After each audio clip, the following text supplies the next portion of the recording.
And we are live. I think we're live as always. Thank you very much for joining in this live unboxing video, and let me know in the chat if you can hear me and you can see me okay. And this is Zapotec. Now, a number of other channels have already covered Zapotec. I've only just managed to get hold of a copy, as I believe a lot of other people are getting copies now. But I'm super looking forward to, because Fabio Lopiano, he's done some great games. I've just asked in the chat, which is everybody's favourite one. Brian's not played one. But yeah, I've played a few. Merv is probably my favourite one, but we will see. Now, Zapotec by Board and Dice, and you're probably thinking, from the looks of the front cover, you're probably thinking, why doesn't his have a T at the start of the game? Because Board and Dice do a lot of games with this as a theme, which start with a T. But this isn't. This is Fabio Lopiano. There's a solo mode included, and I am assuming that the solo mode is not David Turtzi, because if it was, his name would be in the box. So I'm assuming Fabio has done the solo mode. We will find out. I don't know much about this game, other than the few things that people have told me, which is it's a lighter game than most of the T games, if not all of the T games. I mean, it says on here 60 to 75 minutes. It is 1 to 4 players. Excuse me a minute. Just had a bit of tofu stuck in my throat. Yeah, so we will find out. This is just going to be an unboxing. The plan is I am going to be reading through the rules to this later on today. I'm going to be taking the game to my local games club tonight. I'm going to be learning how to play. And tomorrow, I've got 2 playthrough videos for you. I will be doing a solo playthrough of this live on the channel at 11 o'clock tomorrow morning. And I have a multiplayer playthrough of this game live on the channel tomorrow at 3 o'clock. Both of those videos will be available later on the channel, so if you can't watch them live, that's fine. But today is just the unboxing. So we got the rulebook. We also have this. Now, I don't like it, I'll be honest, I don't like it when publishers wrap these things in plastic, because we don't want plastic, we want to get rid of plastic. So that's a bit of a shame to see that wrapped in plastic. This is also wrapped in plastic, and I know why, but yeah, it's not needed. We have a game board.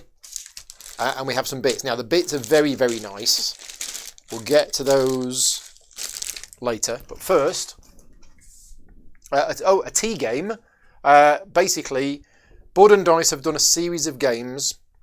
Tabanusi, Tekenu, Tawantinsuyu, and Teotihuacan. Teotihuacan was the first one. So they're all games beginning with the letter T, and they're all set in sort of Mayan-y, Aztec-y, South American-y kind of civilization-y, that type of thing. Which is why, as I say, when you see the front cover and you see this, now I don't know if this is Mayan or Aztec. I don't know. We'll find out. We'll find out soon. Always nice when we do a nice box insert. It just makes it look nicer. It keeps it more together. But we're going to have a look at the board first, and then we'll get into the other bits. So we have. So it's a single-sided board. Which might sound silly, but a number of the other T games use a different side of the board depending on the number of players. So this is the same size board. The same sideboard no matter how many players you're playing. Now, straight away, I mean, I said at the start, I've been told this is a less complex, sort of like similar to the T games, but less complex. And yeah, straight away, I'm looking at the board and I'm seeing less icons than there is in some of the other games. So yeah, so there's the game board. It's sitting flat. It all looks fairly clear. I assume we're going to be putting things on these spaces. Let's have a look at some of the components. And we have tracks. Well, we have a track. So that's good. Although these might class as tracks. No, they're probably not. Right, let me just zoom in a bit to here, because we're going to get out some of these components. Now, Board and Dice do really good components. Tabanusi, the latest one that I've covered on the channel, that has really nice components, and this has as well. So these are really nice pyramids. I'm assuming player colours, and I don't know if you can see, you can probably just see, there's etchings on the side. So yeah, these actually look really nice. Nice hard solid plastic. Okay, so that's these ones. We also have some medium-sized pyramids. Oh, there's one track. Okay, so medium-sized pyramids, of which I've got 2 per player. And then small pyramids, of which there's 3 per player. So yeah, these are really nice.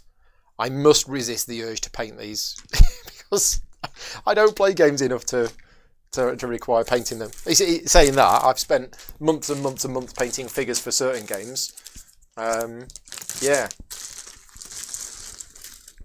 Okay. And then we've got these. I don't know what these are, but we'll find out. And we've got some discs as well. Right, okay, let's go back to the main view. So I'm assuming, these look like they fit here, and these look like they fit here. Who knows? Who knows? Right, so we've got some punch boards. Let's open up the punch boards. Can you stack the pyramids? Let's have a look. Oh, it looks like you can.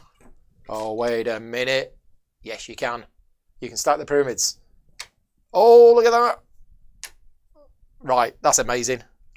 I'm going to have to go back to the other camera. Thank you for pointing that out. I did not know that. So there we go. I'm going to put these on sideways. So yeah, the pyramids are stacked. So that goes on there like that, and that goes on there. And that is beautiful. I really like that. Yeah, so the pyramids are designed to be stacked. I didn't know that, but there you go. Thank you very much for pointing that out. Right, punch boards. Wrinkly crinkly. We have 1, 2, 3 sheets of punch boards. Okay, let's do Paul's punch test. Yeah, okay, so they're not popping out and flying all over the board. They are catching a little bit on the left-hand side, but they're okay. They're fine. Circular bits, they're okay. Yeah, right. Let's just zoom in on these and just show you these, because the iconography looks fairly clear on these, and there's not too much on them. And again, these look fairly clear as well as to what's on them. I don't know what these are, but there's lots of them. Oh dear, I've destroyed the pyramid. Right. So these presumably are player colours, because we have red, yellow, green. No, they're not player colours. Oh no, that'll be these spaces. Ah, so these spaces I've just noticed there's numbers on them. 3 or 4 player game, 4 player game. So with a 2 player game, presumably also a solo game, you don't use all of these spaces. Right, what else have we got? It looks like these are player boards. That's my guess. There's 4 of them. Yeah, so yeah, players will be putting stuff on their own player board. Right, the rulebook. Let's have a quick look at the rulebook.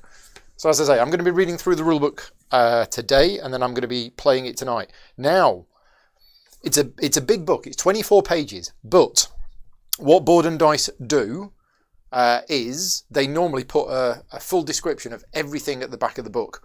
So actually, although it's 24 pages, it's not really 24 pages, because you've got the appendices at the back, which basically contain a complete list of everything. And often this is not needed, because it's very clear what it does, but I'm really glad that they put this in there.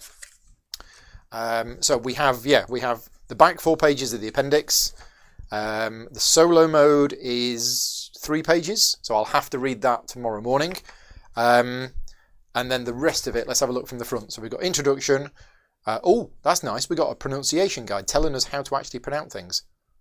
All right, I'll try that. So components list on page 3 and 4, components overview, and then pretty much the rules are there. So you're actually looking at only 1, 2, not that one, 3, 4, 5, 6, 7, 8, 9, 10 pages of rules. Yeah, it doesn't look that complicated. It's definitely less complicated than some of the other ones. But yeah, I'll be having a read through this later on. Board and Dice rulebook tend to be pretty good, but if I've got any queries, I'll be contacting the designer and letting him know. Other things, we've got some cards. Yeah, so 2 types of cards. We've got some turn reference cards for the players. Again, a bit disappointing that these are in one-use plastic, but that's just the way it is. And then we've got a pack of little cards. Let's have a look at these. Okay, so these say English.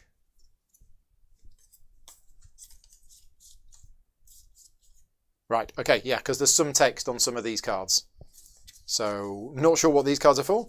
I'll find out when I read the rules, but they look quite clear. And then we've got text cards with some text on. Yeah, so there we go. Just a very quick unboxing video before I dive into everything else. So before we finish, just a quick thank you to all of my Patreon supporters for funding the channel. You'll notice that my countdown to 800 is 9 people to go. And if you're a bit confused because you're a regular viewer of the channel and you think, well, wait a minute, Paul, didn't you get to 800 supporters at the end of January? I did. But what happens is at the start of every month, there's normally, the way Patreon system works is that I normally lose a whole bunch of followers at the start of every month. So that is why we're now down to 791. Big thank you to all of my supporters. And if you like the content that I create and you want to support the channel, you can do so at patreon.com/gaming rules. Help me carry on making more videos. And as I say, tomorrow morning, I'll be doing a solo playthrough of this at 11 o'clock. And then I'll be doing a multiplayer playthrough at 3 o'clock. There might be some extra behind the scenes videos for Patreon supporters as I learn how to do the solo mode tomorrow morning. But 11 o'clock is when we're doing the actual live playthrough. Yes, Brian was supporter number 800. So thank you very much, Brian. But then, of course, yeah, Patreon does its thing. It does mean that somebody else is going to be the new number 800. Yeah, and we'll see how we get on. Right, we're all done. I'm off to the vets to pick up some flea treatment for the cats. They're all right. They don't have fleas, but we give them this regular treatment every few months, and it's their time. And I'm going to walk to the vets, and I'm going to try and read this rule book while I'm walking to the vets. So if I get run over or I walk into a tree, you know why. But anyway, we're done for now. Thank you very much for joining me, and I will see you all later on. Take care. Bye-bye.